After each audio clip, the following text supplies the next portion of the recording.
그럼 다시 한번 질문을 드리면 열정이 많으신 분들이세요? 아니면 혈기가 많으신 분들이세요? 둘 다 많습니다. 네, 제 열정과 혈기는 그렇죠. 그러면 열정이 혈기가 되지 않게 해야 될 게 뭔가? 이게 좀 중요한 부분입니다. 오늘 이 얘기를 하는 이유가 모세는 열정의 사람이기도 하고 혈기의 사람이기도 합니다.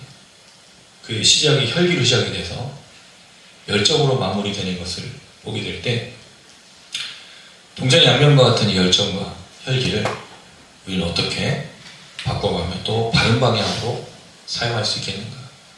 거기에 제일 중요한 문제가 사랑입니다. 열정이 사랑에 빠지면 혈기가 됩니다. 결국 우리의 모든 문제에 이게 있는 거죠. 사랑 없는 열정이 혈기가 되죠. 이걸 제일 잘 보여주는 게 뭐죠? 스토커. 원하는 대로 이루어지지 않으면 혈기를 부리고 결국 살인에 이르는. 굉장히 이게 오묘하고 애매한데 사랑이라는 것들에 대한 사랑에 대한 역사들이 없으면 열정이 온전치 않게 된다는 것. 그래서 오늘 본문의 말씀도 이 이야기들을 우리에게 던져주는 한편 한 가지로 열정과 혈기 속에 방황하는 우리들에게 아주 중요한 것들을 제시해주는 본문이기도 합니다. 사실 오늘 본문이 굉장히 어려운 본문이에요. 내용이 어려운 게 아니라 이 상황이 어렵기 때문입니다. 왜냐하면 하나님 쓰시는 사람이 누구죠? 살인자를 쓰시는 거예요. 이게 굉장히 큰 문제입니다. 그런데 모세는 지금 사람을 죽이고 도망가. 하나님이 이 모세를 부르고 계시다는 거죠. 그러면 이 얘기를 잘못 이해하면 어떻게 우리가 받아들이죠? 범죄자도 하나님이 쓰시는 게 되는 거예요. 그럼 모든 범죄를 하나님이 다 눈 감아주시고 범죄자든 누구든 상관없이 하나님 쓰셔. 물론 하나님이 모든 사람을 구원하시고 범죄자나 잘못한 사람, 왜냐하면 우리 모두가 죄인이니까 들어 구원하시지만 이 말이 그 말을 하고 있느냐라는 말은 아닌 겁니다. 그럼 모세가 오늘 행하고 있는 이 삶의 모습에서 왜 하나님은 그를 들어 사용하고 계신가? 그리고 열정과 혈기 속에서 방황하는 우리들에게 하나님 어떤 식으로 역사하시고 계시는가? 이야기를 좀 우리가 나눠보고자 합니다. 특별히 오늘 본문은 뭐가 더 중요하냐면 오늘 본문과 나중에 18장의 이 본문이 서로 교차돼서 나와요. 그래서 여러분 인생에 실패가 없다라는 말이 하나님이 한 사람의 실패와 잘못과 연약함을 어떻게 바꾸어서 하나님의 길로 만들어가는가를 2장과 18장에 비교해서 너무 잘 보여주기 때문입니다. 그래서 제가 오늘 표현으로 드리기도 하고 나중에 18장에서도 한 번 더 다루겠지만 모세라는 사람의 인생의 역전이 어떻게 되었는가, 그가 어떻게 살인범에서 하나님의 사람들을 인도하는 지도자가 되었는가, 굉장히 놀라운 것들을 담고 있는 것을 보게 됩니다. 그래서 제가 제목을 이렇게 썼어요. 뒤틀림 속에서. 첫 번째. 근데 이게 15절까지의 얘기가 첫 번째고 미디안 광야에서 아내를 만나는 그 사건, 자녀를 낳은 게 두 번째 내용입니다. 그리고 세 번째는 하나님께서 이스라엘 백성들의 고통과 괴로움의 울음소리를 들으셨다. 이게 하나의 쌍으로 세 가지로 저희가 3주 동안 생각해 보려고 하면 뒤틀림 속에서 어떻게 하나님이 역사하시는가를 너무 잘 보여주는 게 이 2장의 전체적인 내용이 되기 때문에, 그리고 이거는 18장과 어떻게 연결이 되고 있느냐를 통해서 더 큰 은혜를 발견할 수 있습니다. 자, 오늘 본문은 이렇게 시작을 합니다. 11절을 한번 읽어보도록 하겠습니다. 11절입니다. 시작. 모세가 장성한 후에 한 번은 자기 형제들에게 나가서 그들이 고되게 노동하는 것을 보더니 어떤 사람이 한 이집트 사람으로 자기 형제를 치는 것을 본지라. 자, 여기 보면 장성한 후에가 나와요. 이 장성이라는 말은 가돌이라는 단어인데 잘하다, 크다, 커지다, 뭐 힘을 얻다, 뭐 용감하다, 뭐 이런 여러 가지 뜻을 갖고 있는데 지금으로 볼 때는 나이가 차서 성인이 된 것을 말해주고 있습니다. 자, 그럼 얼마나의 시간이 흘렀을까요? 이거를 출애굽기는 밝히지 않아요. 모세가 이 장성했다는 이 시간이 언제인지 얘기해주지 않는데 사도행전 7장 23절 스데반의 설교에 보면 나이가 40이 되매라고 되어 있어요. 몇 년 있는 거죠? 40년이 흐른 거예요. 이 짧은 그 문장에는 그 내용이 없는데 모세에게서는 40년이라는 시간이 흘러버린 겁니다. 또 이게 40년이 아니고 뭐 더 이른 시기다라고 말하는데 근데 그 내용을 알 수가 없는 게 내용이 없기 때문입니다. 사도행전에서 밝혀진 내용 외에는 어떤 내용이 나오지 않기 때문에. 그렇다면 40의 나이에 지금 나온 거로 생각해 볼 수 있는데 여기 이렇게 되어 있습니다. 한 번은 나가서 라고 되어 있죠. 그럼 40년이 흐른 후에 모세가 나온 거예요. 그럼 어디서 나온 걸까요? 나온 그 장소가 있을 거 아니겠습니까? 왕궁. 그렇죠. 그럼 그동안에 나온 적이 없다는 의미처럼 들리는 거예요. 한 번. 이 한 번이 숫자 한 번이 아니고 그때 일어난 어떤 날, 원데이, 영어는 이제 원데이로 번역을 했는데 근데 원문에는 그 단어는 없어요. 이거를 이제 번역본들은 세월이 지나라고 또는 세월이 흘러라고 다 대부분의 성경이 번역을 했고요. NASB는 이렇게 번역했어요. Now it came about in those days라고 되어 있어요. 그 날들에, 그 즈음에 이 일들이 일어났다. 그러니까 원데이라는 말도 아니고 사실은 이 장성한 후에 나가보게 되었다라는 걸 좀 얘기하고 있는 거죠. 그 일이 발생했느냐, 시간이 흘렀느냐의 번역의 차이가 있을 뿐이지 중요한 거는 장성한 후에 나갔다는 거죠. 나갔다는 말은 어디서에서의 이동을 의미를 하고 있는데 분명히 궁에서 나가는 것으로 이야기를 하고 있어요. 그럼 여러분 이 표현을 쓸 때 뭔가 중요한 말로 한 건 아니겠습니까? 궁에서 나간 게 뭐가 더 중요해요? 그쵸? 근데 궁에서 나왔는데 이제 다시 돌아갈 수 없게 됐죠. 그럼 이 의미가 굉장히 중요하다는 걸 지금 밝히고 있는 겁니다. 그가 이 40의 나이에 나오게 된 그 사건, 그리고 다시는 궁에 들어가지 못하게 된 그 사건을 기록을 하고 있는 거죠. 자, 그런데 여기에 이렇게 표현했어요. 자기 형제들. 여기 이 표현이 저자가 쓴 거잖아요. 본인이 말한 게 아니라 저자가 쓴 거예요. 저자가 누구죠? 모세. 그럼 모세가 지금 자기 형제들을 누구로 밝히고 있느냐? 히브리 사람이라고 밝히고 있는 거죠. 그럼 지금 누구를 보러 나가게 된 거죠? 애굽 왕에서 그 바로의 딸로 입양이 돼서 애굽의 그 아들로 살았던 애굽의 왕자로 살았던 이 모세가 자기 형제들이 궁금해서 나온 거로 되는 거예요. 그럼 여기에는 정확한 얘기는 없지만 모세가 뭔가를 들은 걸 알 수 있는 거죠. 내 형제들, 내 동족들, 내 동포들, 내 동족들이 어떻게 살고 있는지에 대해서 확인하고자. 이 라라는 단어인데 이 보다라는 말이 굉장히 많이 나오죠. 왜냐하면 보더니, 본지라, 보고 11절, 12절에서 3번이나 나와요. 그럼 이게 그에게 충격으로 다가왔다는 거죠. 무언가를 알고자, 살피고자, 점검하고자 나가게 된 거죠. 그러면 여기에 뭐가 빠진 거냐면 분명히 자기 동족들에 대한 이야기가 그에게 들렸다는 거죠. 그런데 나는 지금 애굽의 왕자로 살고 있는 거예요.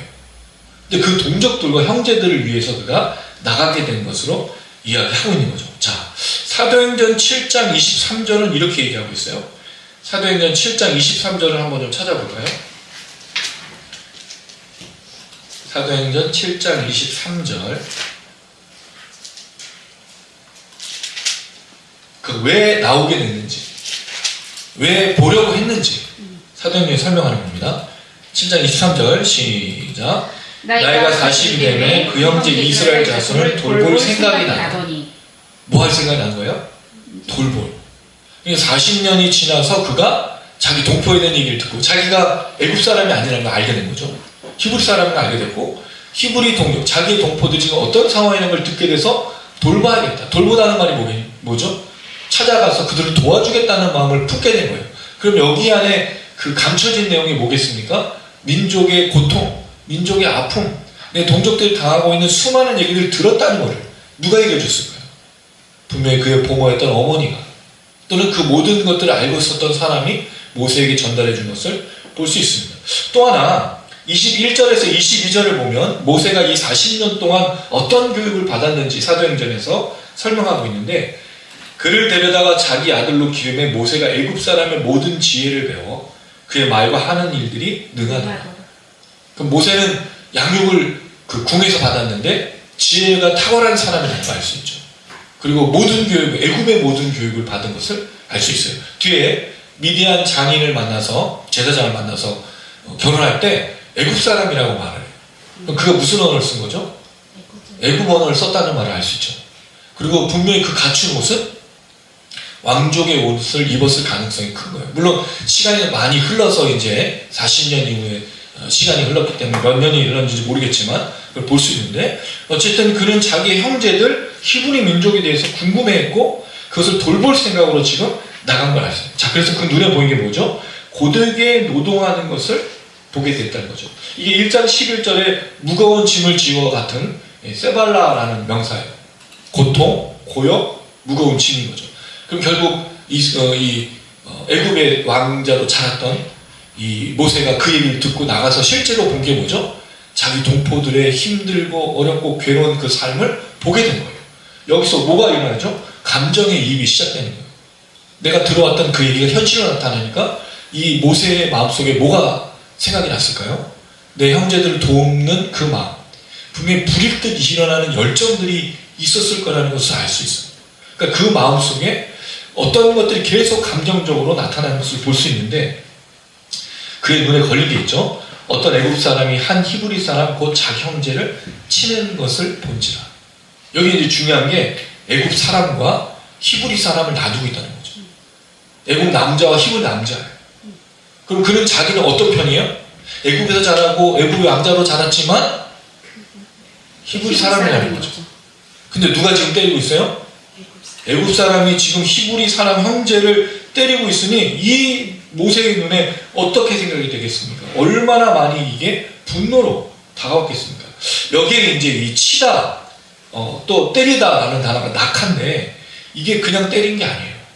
이게 분명 아마 노동을 하는 사람이 감시자든 아니면 뭐 애굽 사람이 누군가 때렸겠죠? 이 치다가 어떤 뜻이냐면 출애굽기 21장 12절에 보면 사람을 쳐 죽인 자는 반드시 죽일 것이니. 그럼 지금 이 히브리 사람을 어떻게 때리고 있는 거예요? 죽일 만큼 때리고 있는 거예요. 손에 사정을 두지 않는 거죠. 그냥 매질하는 게 아니라 죽이려고 지금 작정했다는 말 알 수 있어요. 출애굽기 21장 20절도 이 단어를 사람이 매로 그 남종이나 여종을 쳐서 당장에 죽여요. 죽일 듯이 때린 거예요. 지금 죽일 듯이 때린 거예요. 레위기도 죽인 자를 낙하라고 표현했는데 그 죽이다가 때리다는 거예요. 때린 자, 때리면을 그 죽인 것으로 보고 있다는 거죠. 죽이로 돌을 가지고 때린 사람을 본 겁니다. 그랬을 때 모세가 뭐가 올라왔을까요? 분노, 살기. 왜냐면 그에게 무슨 열정이 있었어요? 내 형제를 돌보고자, 내 형제들의 삶이 어떤 것을 보고자. 근데 나한테 지금 뭐라고 했어요? 애굽 사람, 히브리 사람들을 이게 참 어려운 게, 모세가 평소에 히브리 사람들과 같은 생각과 같은 삶을 살았다면 이런 일이 과연 벌어졌겠냐? 그렇지 않았기 때문에 지금 이 상황이 그에게 굉장히 크게 다가왔다는 것을 알 수 있죠. 갑자기 지금 돌아버린 거예요. 자, 그래서 어떤 일이 벌어지죠? 12절 읽어보겠습니다. 시작. 좌우를 살펴 사람의 없음을 보고 그 애굽 사람을 쳐 죽여 모래 속에 감추니라. 자, 여기 보니까 여러분, 살펴라는 말이다. 이 단어가 파라나라는 동사인데요. 돌리다, 돌아가다, 기울다. 그러니까 돌린 거예요. 여기에 이제 코라는 부사가 있는데 이쪽 저쪽이에요. 근데 이게 두 번 나왔어요. 그러면 이쪽 저쪽으로 돌린 거죠. 왜 돌렸죠? 사람이 자신을 보고 있는지 안 보고 있는지를 확인한 거죠. 그럼 왜 확인했을까요? 뭐 하기 위해서? 죽이려고 마음을 가진 거예요. 지금 이 애굽 사람이 히브리 사람을 때려? 내 동족을 때려? 이 마음을 가지고 지금 주위를 살핀 거죠. 그랬을 때 사람이 없음을 보고 애굽 사람을 쳐 죽여. 낙하. 뭘 하고 있는 거죠? 보복하고 있는 거예요, 지금. 모세가 애굽 사람, 히브리 사람 때린 걸 보고 똑같은 마음으로 지금 보복을 해서 뭐 하고 있습니까? 죽인 거예요. 여기에 모세는 강도 또는 도둑질 또는 누군가를 혐오하는 게 아니라 무엇 때문에 지금 이게 나오고 있는 거죠? 어떻게 보면 자기 동족에 대한 감정들, 내 동족을 사랑하는 마음들, 이 애굽 사람이 내 동족을 괴롭히고 있으니까 보여주겠다는 마음, 어떤 보복의 마음, 이런 것들로 지금 하고 있는 게 정당성은 인정이 되지만 뭐가 문제가 됐죠? 사람을 죽인 거예요. 지금 이 모세가 하는 방법을 잘 보면 나는 분명히 뭐라고 얘기하고 있는 거죠? 애굽 사람이 우리 동족을 때리는 걸 보고 저렇게 죽일 것 같으니 내가 갚아줘야겠다. 자기는 뭐이기 때문에? 자기는 왕자의 신분을 가지고 있고 자기 힘과 권력 갖고 있는 사람인 거잖아요. 그러니까 그 마음이 들어서 아마도 죽여야겠다는 마음이 들었을 수도 있는데 정확한 건 모릅니다. 자, 그리고 나서 그가 뭘 하죠? 시체를 유기해요. 모래 속에다가 감춥니다. 감추다는 말에 묻다라는 거거든요. 그럼 이건 철저하게 의도된 살인인 거죠. 네, 시체를 유기한 거죠.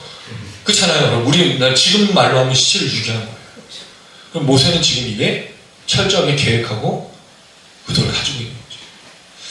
저는 이 부분에 있어서 이 본문을 해석할 때 너무나 어려움에 봉착한 거예요. 이런 모세가 지금 우리가 앞으로 읽을 출애굽기에 뭐가 되죠? 당장 3장에 하나님의 영광의 임재를 만나요. 그리고 그가 10가지 재앙을 일으키는 하나님의 도구가 돼요. 이스라엘 백성을 이끌고 홍해를 나오죠. 40년의 광야 생활을 감당하는 거예요. 야, 이게 가능한 건가? 이게 하나님 앞에서 쓰임받는 사람의 도구인 건가? 그럼 우리가 뭘 해도 괜찮은 거예요? 나쁜 짓을 해도? 잘못을 해도? 하나님 부르시면 쓰는 거예요. 그럼 우리 죄가 다 용납이 되는. 근데 그렇지 않음을 왜 자꾸 얘기하냐면 모세가 지금 이 일을 하는 목적이 뭐냐는 거죠. 모세가 지금 자신의 동족들을 돌보고 살리기 위해서 이 일을 감당하는 마음을 가졌다는 거예요. 이건 열정이죠. 근데 이게 뭐로 등장한 거죠, 지금? 혈기로 등장한 거예요. 왜 애국 사람을 때려 죽여요?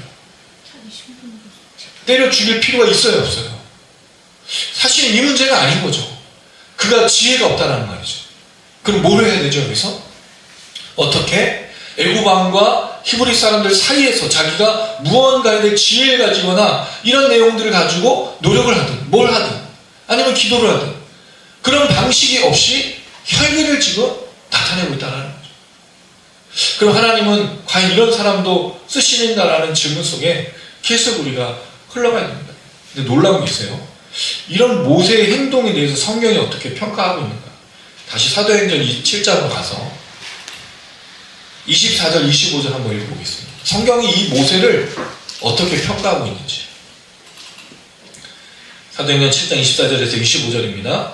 읽습니다. 시작. 한 사람이 원통한 강함을 보고 보호하여 압제받는 자를 위하여 원수를 갚아 애굽 사람을 쳐 죽이니라. 그는 그의 형제들이 하나님께서 자기의 손을 보내주신 것을 깨달으리라 생각하였으나 그들이 깨닫지 못하였더라. 모세의 마음이 뭐예요? 하나님 나를 통해서 구원의 역사를 이루신다고 생각한 거예요. 물론 이 모세의 마음은 충분히 이해가 됩니다. 왜? 지금 이스라엘 백성들이 이 애굽 사람에게 압제를 당했죠. 노동으로 사실 죽었죠. 또 뭐가 일어났습니까? 어린 아기들, 남자 아기들이 죽었어요. 학살을 당했어요. 그것만 생각하면 사실은 애굽 사람 한 명도 다 죽이는 게 맞죠. 그리고 그것에 대해서 보복을 강하고 전쟁을 하고 하는 것이 맞죠. 아마도 모세는 그런 이야기를 듣고 그 분노가 폭발해서 사람을 죽였을 수 있다는 거예요. 그때 모세의 마음이 뭐죠? 내가 하나님의 도구, 구원자가 되겠다는 마음을 가지고 이렇게 접근함으로 사도행전을 평가하고 있는 거예요. 히브리서 11장 24절 26절은 더 우호적이에요. 히브리서 11장 24절에서 26절 한번 읽어봅니다. 11장 24절에서 26절 히브리서 11장 24절에서 26절 읽습니다. 시작. 믿음으로 모세는 장성하여 바로의 공주의 아들이라 칭함받기를 거절하고 도리어 하나님의 백성과 함께 고난받기를 잠시 죄악의 낙을 누리는 것보다 더 좋아하고 그리스도를 위하여 받는 수모를 애굽의 모든 부업보다 더 큰 재물로 여겼으니 이는 상 주심을 바라봅니다. 믿음의 역사를 보고 있어요. 그러니까 모세가 이 행동을 해서 그 애굽에 대항했던 것들을 믿음의 역사고 왕자로 살아갔던 것을 그 거부했던 이 말은 틀린 건 아니죠. 왜? 지금 그가 하고 있는 이 모든 행동 아무리 감춘다고 해도 감춰지지 않는 거죠. 그리고 결국엔 그가 쫓겨남을 당하고 죽음을 피해 두려움을 피해서 광야로 떠나가는 그런 모습을 보게 됩니다. 그런데 빠진 게 있어요. 이 이야기들에. 이거는 결론적인 얘기인 거죠. 우리가 지금 살피고 있는 이 모세의 얘기 속에는 성경은 그런 얘기를 출애굽은 그렇게 말하지 않아요. 출애굽은 지금 이 모세의 연약함을 낱낱이 고발하고 있어요. 이걸 누가 썼어요? 근데 모세가 이걸 왜 드러내죠? 자기를 정말 우호적으로 생각하고 이거를 과거의 이 이야기였다면 어떻게 돼요, 여러분? 말하지 말아야지. 고백하는 거예요. 자기 혈기, 자기 열정이 만들었던 그 잘못된 것들을 철저하게 지금 이야기를 하고 있는 거죠. 주의 출애굽기는 우호적이지 않아요. 그리고 이게 믿음의 행동이라고 말하지도 않아. 근데 왜 그러냐? 모세가 몇 년을 광야에서 보내죠? 하나님이 언제 그를 부르죠? 40년이 흘러서 80세예요. 40년 동안 그는 살인의 죄를 지고 광야에서 살았다는 거예요. 아무것도 없이 무명으로. 그리고 어디에서? 미디안이라는 땅에서. 사실 이거는 이방 민족의 제사장과 함께 어울려 사는 거죠. 하나님 부르시는 곳에 40년 동안. 그럼 40년이면 이 시대에서 형량 중에 최고형이에요. 최고형. 40세에 부름받아서 40년의 형을 받았어. 80세면 거의 죽음을 가까이 두고 있는 거죠. 어떻게 보면 이 얘기가 이 40이라는 숫자들이 그냥 쓴 게 아닌 거죠. 모세는 이 모든 것들을 견디는 거죠. 자신의 잘못과 자신의 모든 것들이 사라지고. 근데 이걸 성경은 나중에는 그렇게 표현하지는 않습니다만, 제가 볼 때 이 과정의 끝에 결국 출애굽을 해서 이스라엘 백성을 이끌고 가나안 땅에 들어갈 그때에 이걸 믿음의 행위로 보고 애굽왕의 그 모든 것, 애굽의 모든 것들을 누리지 않는 믿음의 역사라고 평가하고 있는 거죠. 실제로 모세는 그렇게 마지막의 인생을 불태움의 열정으로 살아갔으니까. 근데 중요한 건 지금은 그런 모습이 아니라는 거죠. 그래서 결국 살인자가 돼요. 자신의 아무리 좋은 의도가 있어요. 히브리 사람들 돕고 내가 저 사람들 돌보고 내가 그들의 구원자가 되겠다는, 그러니까 모세의 마음은 구원자이기를 원했다는 거죠. 근데 이 방법으로는 구원자가 될 수가 없다라는 거죠. 왜? 바로 13절에 그의 행위에 대해서 낱낱이 고발하는 내용이 뭐냐? 자, 13절 한번 읽어봅니다. 시작. 이튿날 다시 나가니 두 히브리 사람이 서로 싸우자. 그 잘못한 사람에게 이르되 내가 어찌하여 동포를 치느냐. 자, 여기까지의 이 모세의 행동 속에 자신의 과오를 뉘우치지 않아요. 자신이 잘했다고 생각하는 거죠. 왜? 내가 히브리 사람을 구했잖아요. 내가 저 잔악한 애굽 사람의 손에서 히브리 사람을 구해서 보복해줬으니까 저는 오히려 여기서 모세가 의기양양했을 거라는 생각이 듭니다. 마치 자기를 되게 자랑스러워했을 거라는 생각이 들어요. 왜? 히브리 사람들 속에 지금 다시 나갔다는 거예요. 이튿날 다시 나갔어요? 사실 다시라는 말이 없어. 근데 이튿날 나갔으니까 다시 나간 게 맞죠. 그러니까 그는 아무 걱정도 없고 아무 양심의 가책도 없이 지금 나가고 있는 거죠. 오히려 그 마음에는 뭐가 있는 거예요? 열정이 가득한 거예요.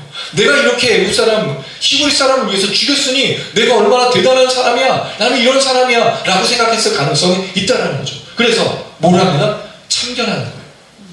히브리 사람들 속에 내가 어떤 사람인지를 인식시키기 위해서 나가는 거죠. 내가 바로 그런 사람입니다라고 나가는 거예요. 그러니까 히브리 사람들이 싸우고 있어. 히브리 사람들이 사실 싸우다는 말이 전제라는 뜻이에요. 그 대충 말싸움한 정도가 아니라 거의 치고받고 죽일 듯이 또 싸우고 있는 거예요. 그래서 이렇게 얘기하는 거죠. 그 잘못한 사람이다. 이 라사라는 단어인데 악하다, 나쁘다, 잘못됐다라는 걸. 근데 누가 얘기하고 있어요 지금? 모세가 단정하는 거죠. 편에 가르쳐 준 거예요. 히브리 사람들 중에 넌 나쁜 놈, 착한 놈. 그러니까 이게 모세의 행동이 지금 어떤 거예요? 하나는 자기가 다스리는 자로서 죽였어요. 하나는 재판관으로 서 있는 거죠. 왜? 잘못된 것과 잘못되지 않음을 자신이 나누고 있으니까. 어찌하여 동포를 치느냐. 여러분 이 말을 보세요. 어떻게 동포를 때릴 수가 있어? 나처럼 애굽 사람을 죽이든지 이렇게 해야지. 마치 이 말을 하고 있는 것처럼 들린다는 거죠.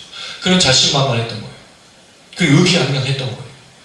내가 이렇게 히브리 사람들을 위해서 애쓰고 수고하고 있다라고 생각한 거죠. 근데 청천벽력같이 그 사람이 이렇게 말하죠. 14절 읽습니다. 시작. 그가 이르되 누가 나를 우리를 다스리는 자와 재판장을 삼았느냐. 내가 그 사람을 죽인 것처럼 나도 죽이려느냐. 모세가 두려워 이르되 일이 탈로 되었다. 이 사람이 알고 있었어요. 뭐라고 얘기해요? 이 잘못된 사람이라고 지적당한 사람이 하는 말이에요. 누가 너를 우리를 다스리는 자, 다스리는 자가 59장, 100부장, 그 대장, 또 방백, 지도자, 군주 여러 가지 의미를 쓰는데 네가 우리를 다스리는 자냐? 이렇게 질문하는 거죠. 또 하나, 네가 재판관이냐? 왜 재판관이에요? 잘못되고 잘된 것을 나눠서 한 사람을 향해서 지적을 했으니까 네가 재판관이야. 여기 이 말, 삼았느냐라는 말이 두다라는 뜻입니다. 뭔가에 두다, 놓다라는 뜻이야. 이게 어디서 나왔죠? 모세를 갈대 상자에 두고 그를 갈대 숲에 두고. 모세는요 두어진 자였어요. 누군가로부터 삶의 구원을 받기 위해서 갈대 상자에 담겨져, 본인 스스로 한 게 아닌 누군가에 담겨져서 구원을 받았던 사람인데 지금 어떤 행동이 나타나고 있는 거죠? 스스로가 구원자가 되려고 했다는 거죠. 스스로가 다스리는 자가 되려고 했다는 거죠. 물론 그런 의도는 아니었을 수도 있어요. 그냥 애굽 사람을 공격하고 히브리 사람을 돌봐주고 이 사람들을 격려해주면서 내가 당신 편이라고 말함으로 그렇게 하고자 했을 수도 있어요. 그러나 이 모든 행동이 뭐가 된 거죠? 스스로가 재판관과 다스리는 자, 통치자가 되고 했었던 그 행동을 고발하고 있는 겁니다. 그러나서 한 말이 뭐예요? 애굽 사람을 죽인 것처럼 너 그렇게 나도 죽이려고? 이 사람들이 모르고 있었던 거예요? 모래 속에다 숨겨놨는데, 묻어놔도 시체를 유기했는데 다 알고 있는 거예요. 이 사람이 알았다는 말은 단 대부분의 히브리인들이 알았다는 거예요. 모세만 모르는 거예요. 자기의 치부가 드러나고 자기가 살인한 것. 그래서 결국 이 사람은 지금 뭐겠죠? 이스라엘 사람들에게는, 히브리 사람들에게는 살인자 외에는 아무것도 아닌 거죠. 그의 아무리 좋은 행동, 아무리 의로운 행동이라고 할지라도 그 모든 것들이 전달도 안 됐을 뿐더러 마땅하고 합당하지 않은 거예요. 왜? 그 혈기 때문인 거죠. 그가 이 히브리 사람들의 말을 들어주고 그들과 함께 했던 세월이 있는 게 아니라 그저 지금 이 한 행동으로 자신이 왕과 재판장이 되고자 했었던 그 모든 것이라고 고발하는 거예요. 그러니까 모세가 이 얘기를 듣고 두려웠어. 이 두려워다 야래. 히브리 산파들이 하나님을 두려워하여 뭐랬죠? 남자 아기들 죽이지 않았어요. 그리고 하나님을 경외함으로 그 낳는 아기들을 다 살려주고 도와주는 행동을 했어. 근데 모세는 두려워서 도망을 갑니다. 그 의로움과 선함 속에서 두려워하는 하나님을 두려워하는 사람들 속에서 구원을 받은 자가 두려워하여 도망가게 돼요. 근데 신기한 건 여기에 이 모세에게 하나님의 이름이 한 번도 나오지 않는다는 거예요. 언제? 3장에 하나님이 그를 광야에서 40년 만에 부르실 때 그때 그가 하나님을 알게 돼요. 그럼 어떻게 보면 히브리 사람이지만 애굽의 교육을 받으면서 모세가 하나님에 대해서 정확하게 깨닫지 못하고 있었던 건 아닌가. 그 여러 가지 생각을 하게 되는 거죠. 그리고 그는 이렇게 얘기합니다. 이 말도 웃겨. 이들의 일이 탈로 되었다. 탈로라는 말이 무슨 뜻일까요, 여러분? 진짜 탈로라는 말이 아니고 야다. 알게 되었다는 거예요. 일들이 알려지게 되었다는 거죠. 이게 뭐예요? 지금 뉘우치는 거예요? 잘못된 반성하는 거예요? 이거 어떻게 알았어? 저 나쁜 인간. 모세에게 지금 지도자로 왕으로서의 모습이 하나도 보지 않고 있는 거예요. 여러분 40년의 광야가 뭘 말할까요? 모세에게 40년은 흔적도 없어. 내용이. 그럼 결혼하고 사는 거예요. 근데 그 이야기를 채우는 내용이 뭐죠? 23절에서 25절 모세의 40년에 하나님이 이스라엘 백성들의 고통을 들으시는 시기로 나오고 있다는 거죠. 모세는 사라져요. 모세 사라져요. 그리고 40년이 흘러서야 하나님 모세를 부르는 거죠. 탄식과 고통이 있는 이스라엘 백성들을 구원하기. 만약에 그런 생각을 해보면 이프워라는 그 가정법을 쓰면 만약에 그랬다면, 만약에 모세가 하나님께 물었다면, 만약에 모세가 애굽 사람을 죽이지 않고 이스라엘 백성들을 도와주려고 했다면 이 역사는 달라졌을까? 분명히 하나님은 모세를 쓰고 계신 거죠. 분명히 하나님은 모세를 버리지 않습니다. 신기하게도 놀랍게도 이 모세가 뭐길래, 도대체 이 사람은 어떤 사람이길래 그렇게 중요해서 쓰고 있느냐, 이런 질문을 할 수 있지만 신기하게도 이 모세를 버리지 않고 하나님 부르신다는 거예요. 여기서 중요한 거, 모세가 자기 개인적인 영달과 이익을 위해서 살인을 저지른 게 아니라 분명히 기억해야 돼요. 근데 방법이 틀린 거죠. 그 열정은 좋았지만 그게 뭐로 바뀐 거죠? 혈기가 되었던 게 문제예요. 근데 사실 여러분 이게 우리 아닙니까? 우리가 늘 어디와 어디 사이에서 헤매고죠? 열정과 혈기 사이에서. 혈기가 얼마나 우리의 이 잘못, 또 우리의 이 하나님의 역사를 또 방해하고 무너뜨리는지 제가 더 잘 알아요. 저도 한 혈기 하거든요. 그 한 혈기가 돌아보니, 인생을 돌아보니 얼마나 많은 하나님의 역사들을 무너뜨리고 그렇게 방해했는지를 생각해 보게 됩니다. 어떻든 간에 이런 모세가 이 이야기를 듣고 일이 탄로되었다고, 일이 알려졌다고 도망을 가게 됩니다. 자, 15절. 근데 이 모습까지 보면 우리가 알고 있는 출애굽 광야에서 리더와 제사장과 재판관과 왕으로서 역사하는 모세를 하나도 볼 수가 없어요. 신기하죠. 자, 15절 읽어보겠습니다. 시작. 바로가 이 일을 듣고 모세를 죽이고자 하여 찾는지라. 모세가 바로의 낯을 피하여 미디안 땅에 머물며 하늘 우물 곁에 앉았더라. 바로가 이 일을 들었어요. 여러분, 이 바로가 누구죠? 이스라엘 남자애들 죽이려고 했던 그 바로잖아요. 그럼 사실 누구도 죽었어야 돼? 모세도 죽었어야 되는데 명분이 생긴 거예요. 자기의 딸이 학살을 막았잖아요. 그래서 그 아이를 건져서 모세가 지금 들어온 거잖아. 그럼 모세에 대해서 알아줬겠죠. 그럼 얘가 애국 사람이 아닌 걸? 아는 거잖아요. 그럼 얼마나 호시탐탐 노렸을까, 이 모세를. 근데 지금 명분을 준 거지. 애국왕 바로가 옳았구나. 그제 널 죽이려고 했었는데 이제 너를 죽여도 괜찮다는 그 명분으로 그를 죽이고자 합니다. 찾았어. 찾는다는 말이 갈망하다, 요구하다, 죽이고자. 그 전부터 그랬으니까 모세를 죽이고자 갈망하는 그런 바로의 모습. 모세가 바로의 낯을 피합니다. 자, 여기서부터 시작이 되죠. 그가 애굽의 모든 것을 버리고 이제 떠난 거죠. 자, 그럼 여기서 이런 질문이 들어요. 그럼 모세는 자신의 그 애굽 사람을 죽이고 이스라엘 사람을 도우려고 했던 행동이 어떤 결과를 초래할지 몰랐을까? 그리고 과연 그 행동을 통해 어떤 결과가 일어날 것인지 생각하지 않았을까? 단지 혈기의 문제인가? 아니면 그는 이걸 예상하면서 한 것인가? 라는 질문을 하는 겁니다. 그럴 때 결국은 그가 애굽의 왕자라 애굽에서 사는 것보다 자신의 동포를 돕고 살리는 것이 더 좋겠다고 판단해서 일하는 것으로 보여지는 거죠. 그러나 여전히 어쨌든 사람을 죽이고 했던 그 모습은 잘못된 것이라는 것을 보여주고 있는 거예요. 그러니까 그는 그를 피하여서 모세 바로의 낯을 피하여서 미디안 땅에 갑니다. 이 미디안 땅이 어디냐? 시내 반도에 있는 그 아라비아, 사우디아라비아는 이제 아라비아 반도 그쪽에 있는 거냐, 뭐 여러 가지 얘기가 있는데 이거 다음 주에 조금 더 자세히 나누도록 하고요. 거기서 머뭅니다. 그리고 우물곁이 아니잖아. 여러분, 저는 이걸 보면서 하나님의 은혜가 얼마나 놀라운지 생각해 봅니다. 이와 유사한 사건들이 몇 가지 창세기에 나와요. 우리가 알고 있는 제일 잘하는 사람이 누구죠? 야곱. 야곱이 왜 부모를 떠나서, 형을 떠나서 그 갈대 우르를 떠나서 저기 갈대 아니라 가나안 땅에서 하란으로 가게 됐죠? 예. 분명히 하나님께서 야곱에게 축복하고 잠자의 축복을 주기로 약속했는데 그걸 아버지와 에서가 거부했죠. 그러니까 엄마하고 이삭이 방법을 바꿨잖아요. 무슨 방법을 썼죠? 속였어. 하나님의 언약이, 하나님의 축복이 분명히 야곱에게 있다고 말을 했는데도 불구하고 아무도 지키지 않았을 때 이 사건이 벌어진 거죠. 그럼 결국 아버지와 아들, 동생을 죽이고자 했고 그 동생을 해서 바다나람으로 떠날 수밖에 없는 상황이 된 거예요. 여기서 지혜가 없었던 거죠. 하나님의 어떻게 은약이 어떻게 흘러가야 되는지 아무도 순종하지 않았기 때문에 야곱이 정처 없이 떠나는 모습이에요. 그게 바로 야곱 아닙니까? 그게 바로 또 누구예요? 모세인 거예요.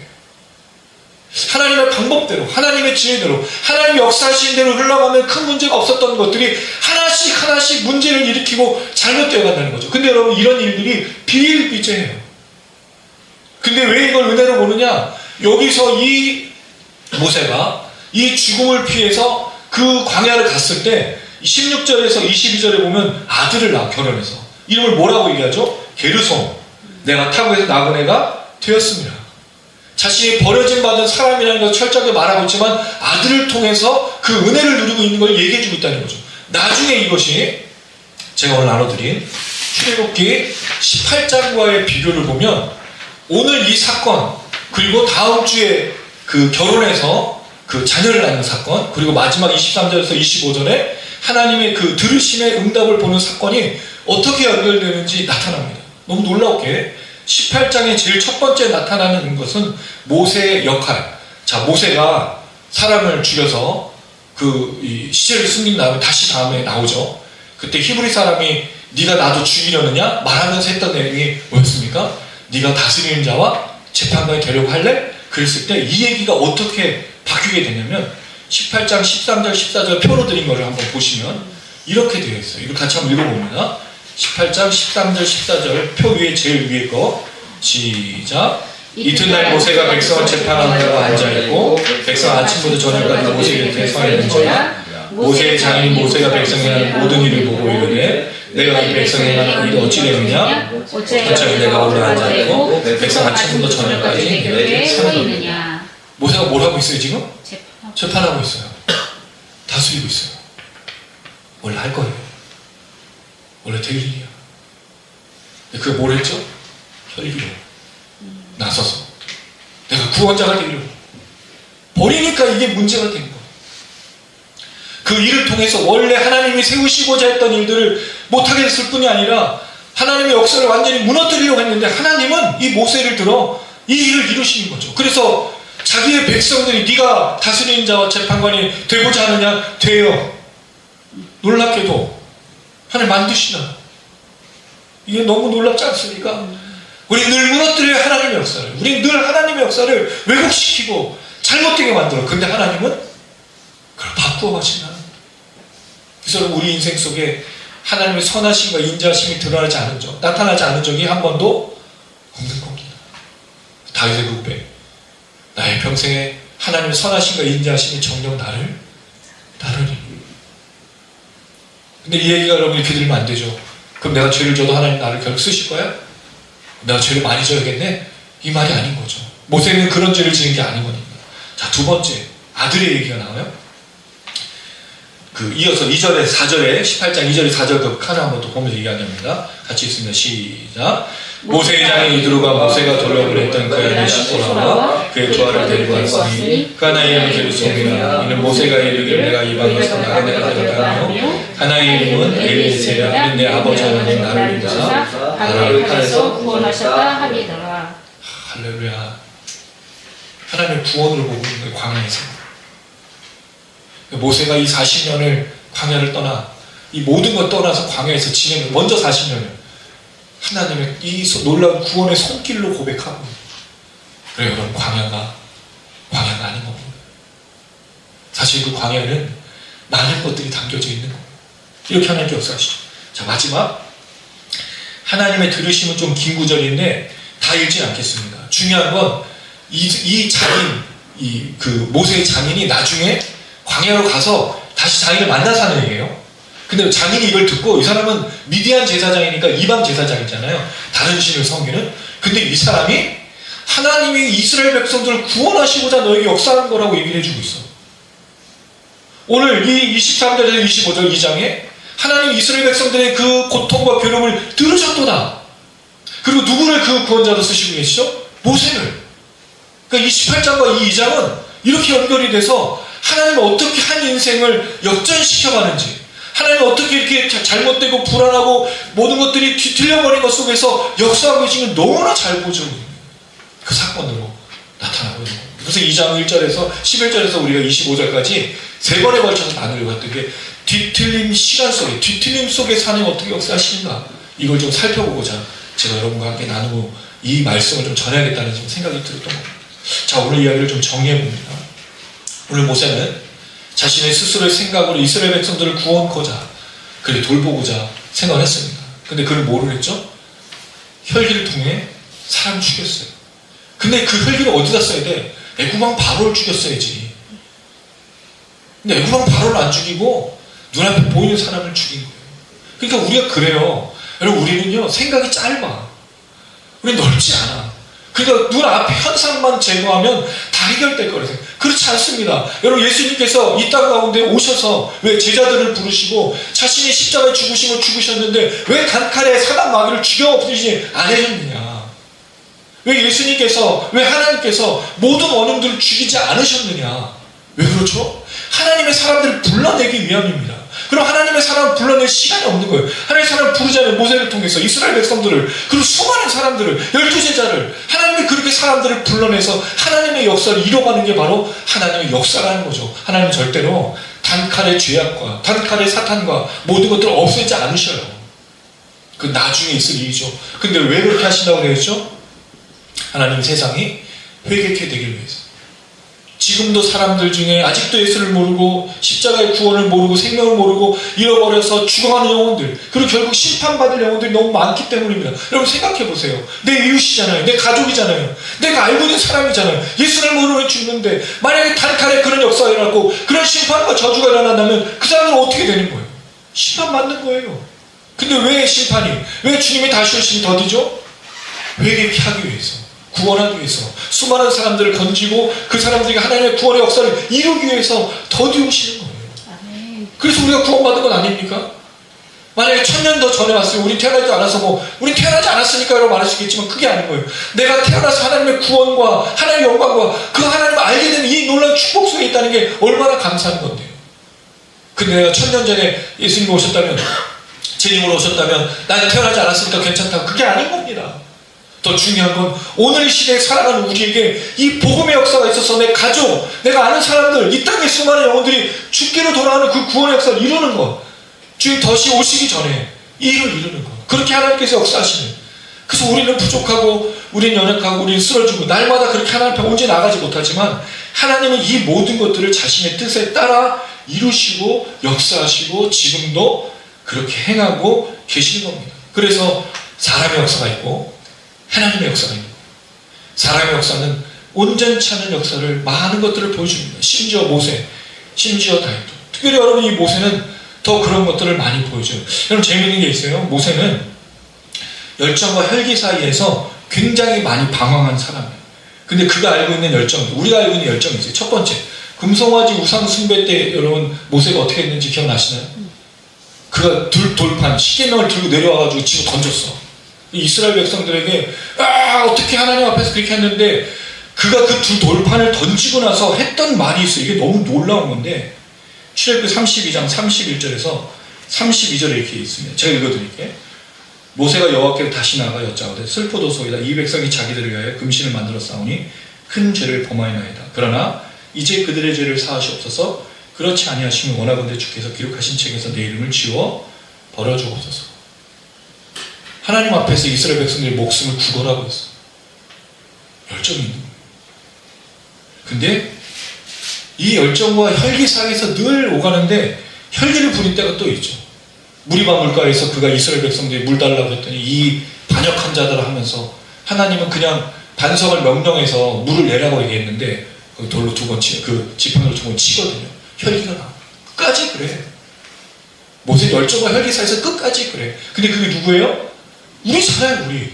근데 그럼에도 불구하고 하나님이 그 모세를 들어서 구원자요, 재판장이요, 왕으로 섬기게 하시고 이스라엘 백성들을 구원해서 가나안 땅까지 이끌어가시는 거예요. 그리고 나서 누가 이어갔죠? 여호수아입니다.